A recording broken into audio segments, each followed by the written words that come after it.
네, 안녕하세요.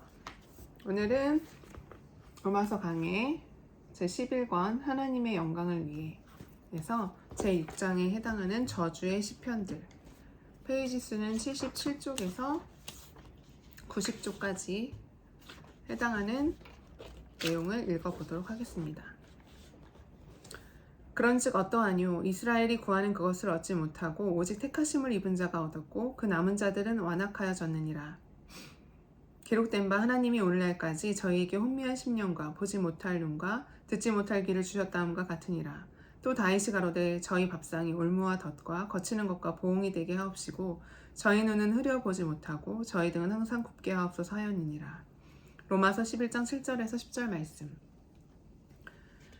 우리는 이 말씀들을 해석하면서 여기에서 고려해 보아야 하는 4가지 중대한 원리 또는 교훈들을 우리에게 가르치고 있다는 것을 지적했습니다. 이 중대한 원리 또는 교훈들은 사도가 전개하고 있는 특별한 논증과 관련이 있을 뿐만 아니라 이 시대의 교회 상태 및 상황과도 관계가 있습니다. 사도가 증명하고 있는 바는 대다수의 유대인들이 교회 밖에 머물러 있고 복음을 거절하고 있는 것이 사실이지만 그럼에도 불구하고 하나님께서는 완전히 자신의 백성을 버리지 않으셨다는 것입니다. 우리에게 그 논증을 제시한 다음에 7절에서 그런즉 어떠하뇨? 라는 말이 이 논증을 요약합니다. 무슨 말입니까? 이스라엘이 구하는 그것을 얻지 못하고 오직 택하심을 입은 자가 얻었고 그 남은 자들은 완악하여졌느니라. 그 다음에 사도는 그의 습관적인 방식으로 성경을 인용하여 이 모든 논증을 실증합니다. 우리가 여기에서 배운 첫 번째 교훈은 바른 방법으로 주님과 주님의 구원을 구하는 일의 중요성입니다.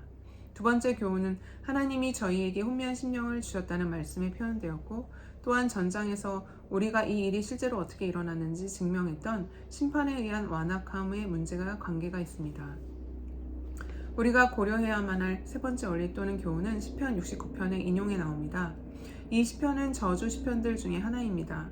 저주는 죄인들에게 어떤 악한 일이 일어나야 한다고 하나님께 표현하는 간절한 열망입니다. 시편에는 이런 종류의 다른 시편들이 있습니다.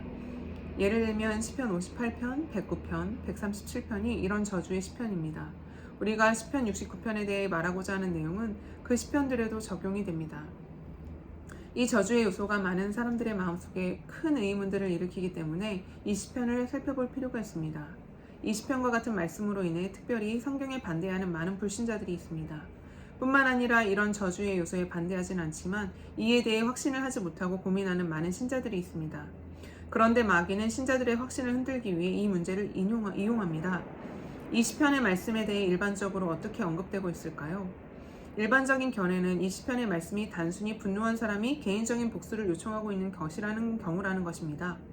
어떤 사람이 자신에게 불친절하기에 그가 하나님께 이 폭력적인 방법으로 그 어떤 사람을 처벌하시라고 요청한다는 견해입니다.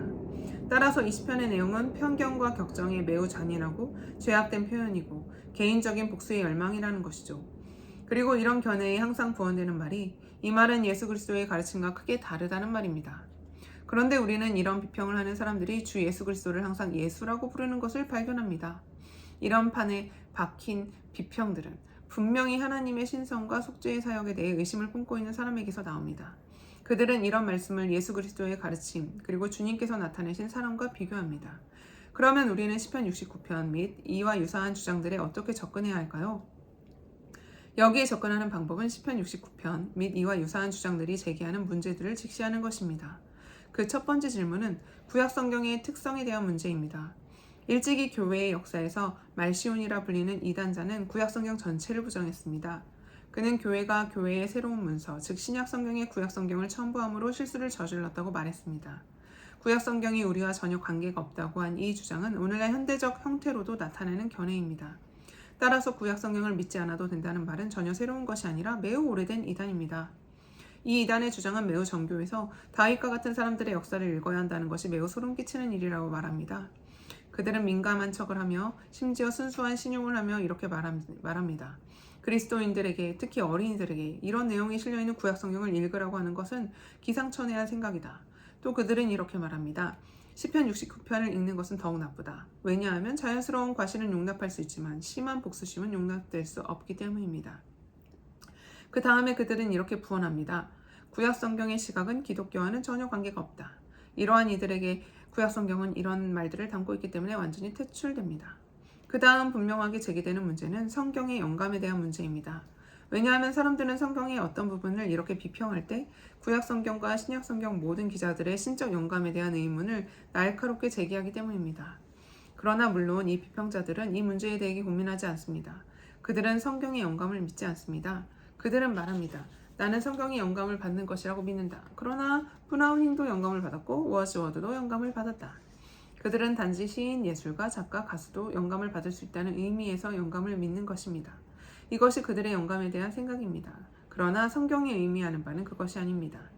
성경이 의미하는 바는 모든 성경이 하나님의 감동을 받았다는 것입니다. 또는 다르게 말해 성경을 기록한 모든 사람들이 성령님을 따라 태어났고 성령님의 지배를 받는다는 것입니다. 그 다음 세 번째 문제는 훨씬 더 심각합니다. 우리 주 예수 그리스도의 인격과 권위에 대한 전체적인 문제를 제기하지 않고 구약 성경에 대해 또는 구약 성경 어느 부분에 대해 이런 식으로 말할 수 없습니다. 예수님은 구약 성경을 믿었기 때문에 이 문제와 관계가 있습니다. 이 문제는 창세기 앞장들에도 그대로 적용됩니다. 여러분은 이것은 순수한 과학의 문제야 라고 말할지 모릅니다. 그러나 여러분이 알다시피 그렇지 않습니다. 우리 주님께서는 그 문제들에도 관계가 있습니다. 우리가 보기에 그릇된 것 같은 성경 구절을 만날 때 매우 조심스럽게 말을 해야 합니다. 네 번째 문제는 하나님의 특성과 관계가 있습니다. 왜냐하면 처벌에 대한 모든 문제는 하나님과 구별될 수 없기 때문입니다. 물론 비평자들은 하나님과 구약 성경을 믿지 않는다고 아주 주제넘게 말합니다. 이 비평자들 중에 하나인 미국의 어떤 교회 감독이라는 자는 자신은 구약 성경의 하나님을 남북자로 생각한다는 문서를 출판했습니다. 우리는 이런 문제들에 대해 어떻게 말해야 할까요? 가장 낮은 수준에서부터 시작해 보기로 하고 다윗의 문제로부터 시작해 봅시다. 다윗은 시편 69편을 기록했습니다. 그래서 그는 사실상 그들이 나를 괴롭힙니다. 그들에게 고통을 주십시오 라고 말하고 하나님의 저주가 그들 위에 임하기를 기도하고 있는 편견을 가진 복수심에 불타는 사람이라고 비난을 받습니다. 많은 어려움들에 대해 답을 하는 것이 바로 성경을 아는 방법이라는 사실은 매우 재미있습니다. 이 말을 기록한 다윗은 어떤 종류의 사람이었을까요? 자신을 매우 가혹하게 대하는 사람들에 대한 그의 태도는 어떠했습니까? 이 질문에 대한 대답은 하나뿐이니 다윗은 가장 복수심이 적은 사람들 중에 하나였다는 것입니다. 우리는 성경에 기록된 그의 생애에서 몇 가지 사건을 봅니다. 사울 왕은 매우 밉살맞은 태도로 다윗을 대했습니다. 그러나 우리는 다윗이 그를 어떻게 대했는지 보십시오. 다윗은 여러 차례 아주 쉽게 그를 죽일 수 있었습니다. 그러나 그렇게 하지 않았습니다. 다윗은 비범한 인내심을 가지고 모든 일을 참았습니다. 그는 사울에 의해 모욕과 속임을 당했습니다. 사울은 여러 번 그를 죽이려 시도하기까지 했습니다. 그러나 다윗은 조금도 복수심을 보이지 않았습니다. 그는 전혀 복수의 열망을 보이지 않았습니다. 한 번은 전장에서 패한 병사가 그에게 와서 자기가 칼로 사울을 찔러 죽였다고 말했을 때 다윗은 그를 처벌하고 말했습니다. 너는 나에게 좋은 소식을 전한 것으로 생각하지만 그렇지 않다. 그는 비통해했고 슬퍼했습니다. 다윗만큼 관대하고 도량이 넓은 사람은 없었습니다. 이 사실만으로 그에 대한 비난을 논박하기에 충분합니다. 그 다음 여러분은 다윗에게 압살롬이라는 아들이 있었던 것을 기억해야 합니다. 그는 아버지 다윗을 매우 불충한 태도로 대했습니다. 압살롬은 다윗을 죽이려 했고 그로부터 왕국을 빼앗아 버렸습니다. 그러나 압살롬을 향한 다윗의 태도는 어땠습니까? 그는 참았을 뿐 아니라 전혀 복수심이 없었습니다. 그리고 압살롬이 선동하여 일으킨 반란을 진압하기 위해 다윗이 장군들을 보낼 때 그는 다음과 같이 말했습니다. 그 소년에게 아무 짓도 하지 말아라. 나의 아들을 해치지 말아라. 압살롬을 용서해 주어라. 그는 장군들에게 이러한 특별한 지시를 내렸습니다. 그의 장군들 중에 하나인 요압이 그에게 와서 자신이 한 일을 고했을 때 다윗은 자기의 아들이 길에서 죽었다는 것을 듣고 크게 슬퍼했습니다. 자, 이것이 다윗의 이야기입니다. 만일 어떤 사람에게 큰 복수심과 복수에 불타는 마음을 가질 권리가 있었다면 바로 압살롬에 대한 다윗이었습니다. 그러나 다윗이 보여준 태도는 정반대였습니다. 다윗이 앙심이 깊은 요압과 그의 형제들 때문에 고민했던 것보다 더 놀라운 일은 없습니다. 그는 말합니다. 스루아의 아들인 이 사람들을 제어하기가 너무 어려우니 다윗에 대항하여 싸우던 아마사가 뉘우쳤을 때 다윗은 용서했을 뿐 아니라 격려도 해주었습니다. 그러나 요압과 그의 형제들은 다른 많은 사람들에게 했던 것처럼 그를 죽였습니다. 그들은 그렇게 하는 것이 다윗을 기쁘게 하는 것이라고 생각했습니다. 그러나 다윗은 고통을 받았습니다. 이 증거는 다윗이 매우 놀라운 태도로 완벽하게 복수심을 없애버렸다는 것을 보여주기에 충분합니다. 따라서 시편 69편은 다윗의 약한 복수심의 성품과 관련해 해석될 수 없습니다. 다윗은 그런 사람이 아니었습니다. 두 번째, 영감에 대한 문제에 대해 우리는 사도행전 1장 16절에 나오는 베드로의 인용에서 완벽한 대답을 봅니다. 베드로는 성령님이 다윗의 입을 의탁하사라는 말씀을 소개하고 있습니다. 그러므로 이 말씀은 피할 수 없습니다. 왜냐하면 이 말씀은 성령님의 말씀이시기 때문입니다. 다윗은 영감받은 기자입니다. 그가 자기의 시편을 썼을 때 그 시편은 시적인 재능을 가진 다윗의 기록일 뿐 아니라 성령님의 말씀이기도 합니다. 여기에 이 사실에 대한 특별한 증언이 있습니다. 물론 이 말은 우리가 모든 성경에 대해 어디에서나 듣는 말입니다. 그러므로 이 문제는 단순하고 쉽게 보이지만 그렇게 단순하고 쉽지 않습니다. 이 말씀에 대한 설명에는 이 말씀이 성령님에 의해 영감을 받아 쓰여졌다는 사실도 포함되지 않으면 안 됩니다. 세 번째로, 우리는 구약 성경을 완전히 받아들이시는 우리 주님의 태도를 주목합니다. 우리 주님께서는 구약 성경을 자유롭게 그리고 명확하게 인용하셨습니다. 우리 주님께서는 구약 성경 안에서 성장했기 때문에 구약 성경을 알고 계셨고 바리새인들과 같은 사람들에게 구약 성경을 인용하여 말씀하실 수 있었습니다. 요한복음 10장 35절에서 우리 주님께서 시편을 언급하시면서 시편이 율법의 한 부분이라고 설명하시고 성경은 폐하지 못하나니 라고 말씀하셨습니다. 시편을 율법으로 언급하시면서 예수님은 시편에 하나님의 특성과 하나님의 목적이 나타난다고 묘사하셨습니다. 구약성경의 여러 부분들의 여러 용어들이 사용되는데 때로 구약성경 전체가 율법이라는 말로 요약되기도 합니다. 우리 주님께서 구약성경 전체를 영감받은 하나님의 말씀으로 받아들였다는 사실은 매우 명백합니다. 내가 바로 전에 말한 바와 같이 여기에는 창세기의 앞장들도 포함됩니다. 현대 비평가들은 이렇게 말합니다. 물론 문제될 것이 전혀 없습니다. 예수님은 그 시대의 사람입니다. 그렇기 때문에 예수님은 지금 우리가 알고 있는 특정한 일들에 대해 알지 못합니다. 그들은 다음 말은 예수님에게 오류가 있었고 실수를 저질렀고 그릇된 말을 했다는 것입니다. 그런데 만일 예수님께서 특정한 문제들에 있어 그릇되었다면 다른 문제들에 있어 옳다는 것을 어떻게 확신할 수 있습니까? 그들은 이러한 문제들에 있어 취사 선택을 할 자격도 없고 능력도 없습니다. 우리는 우리 주님의 인격을 그대로 받아들여야 하며 이런 문제를 논할 때 구약 성경에 대한 우리 주님의 태도를 그대로 받아들여야 합니다. 우리 주님께서는 실편을 율법과 성경으로 묘사하셨고 성경은 폐하지 못하나니 라고 말씀하셨습니다.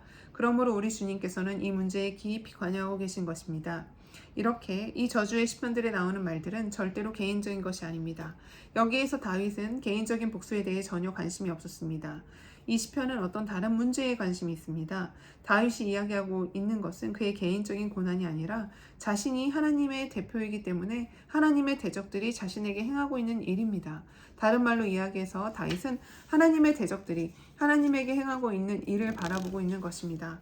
다윗은 하나님과 하나님의 영광, 하나님의 집과 하나님의 목적을 위한 열심을 갖고 있었습니다. 그러므로 그는 개인적으로 말하는 것이 아니라 사법적으로 말하고 있는 것입니다. 이것은 우리가 자주 해야 하는 매우 중대한 구분입니다. 설교자는 그 구분을 자주 해야 합니다. 성경이 말씀하는 것과 경건한 사람이 하나님의 대적들에 대해 느끼는 것은 절대로 개인적인 것이 아닙니다. 그것은 하나님의 영광과 관련이 있으며 하나님과의 공간과 관련이 있습니다. 이 사실을 증명하는 매우 많은 예증들이 있습니다. 그 중 하나가 시편 104편 마지막 부분에 나옵니다. 시편 기자는 자연과 창조를 놀랍게 묘사하고 있습니다.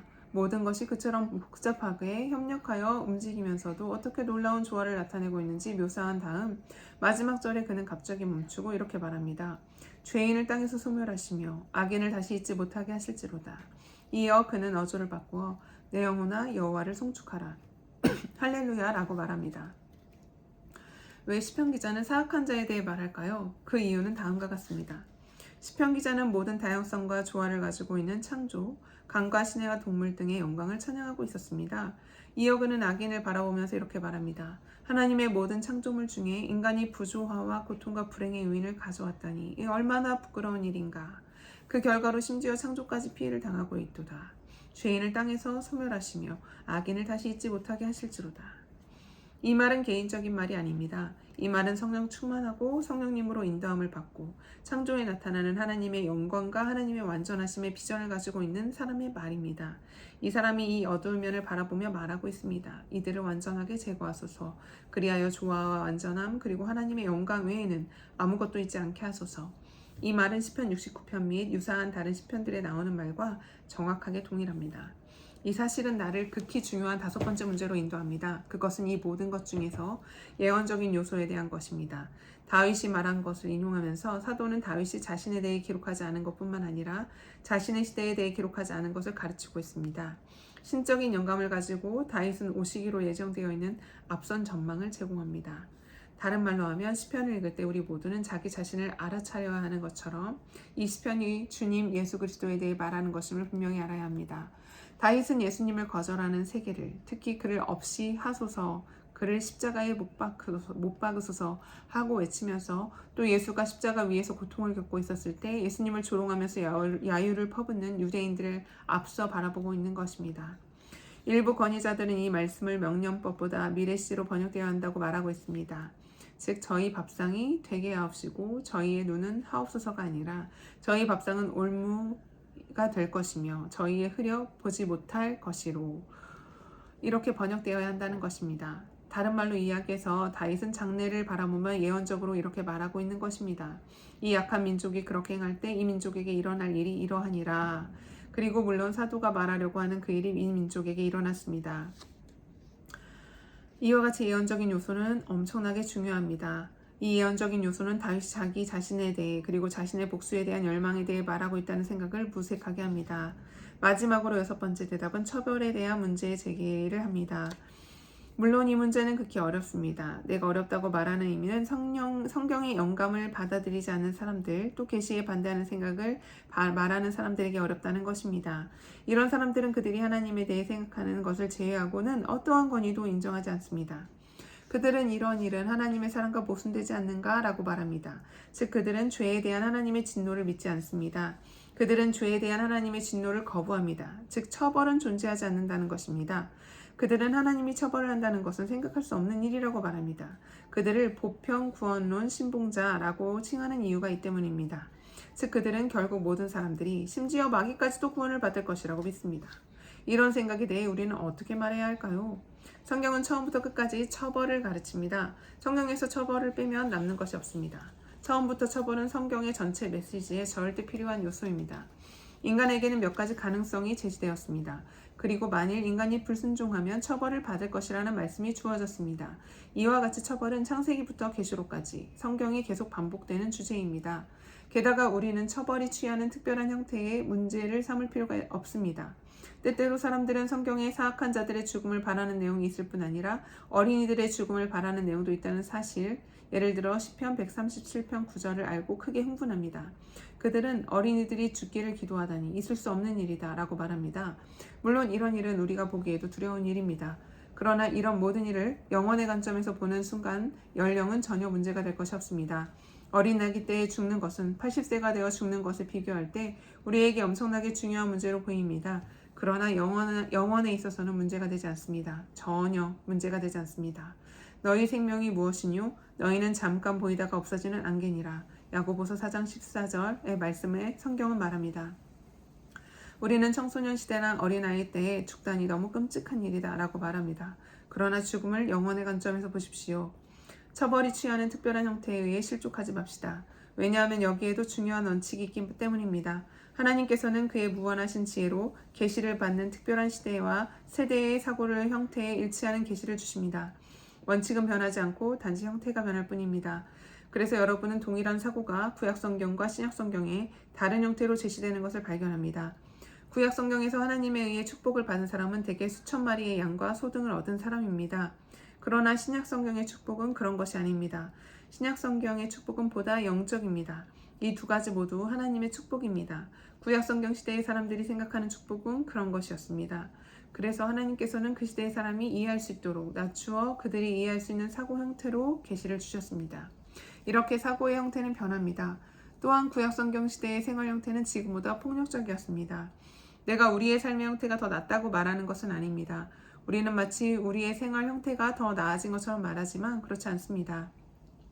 원자폭탄의 시대는 다윗과 같은 옛사람들을 비평할 자격이 없습니다. 만일 여러분이 야만성에 대해 말하려고 한다면 이 20세기에 살고 있는 여러분은 너무 많은 말을 하기에 앞서 멈추어서 생각해 보는 것이 좋을 것입니다. 그러나 어쨌든 사람들을 이해하기 위해 표현의 형식이 바뀐다는 것은 일반적인 원리입니다.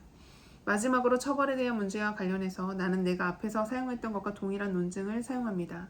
우리를 축복하시는 주님께서는 이 문제와 관련해 구약성경의 가르침을 받아들이셨을 뿐 아니라 자신도 직접 여러 곳에서 영원한 처벌을 가르치셨습니다. 그는 거기는 구더기도 죽지 않고 불도 꺼지지 아니하느니라. 마가복음 9장 48절에서 말씀하셨습니다. 서간서들도 영원한 처벌을 명백하게 가르칩니다. 데살로니가후서 1장 9절에서 사도 바울은 이런 자들이 주의 얼굴과 그의 힘의 영광을 떠나 영원한 멸망의 형벌을 받으리로다 라고 말하는데, 이러한 가르침은 요한계시록에도 나옵니다.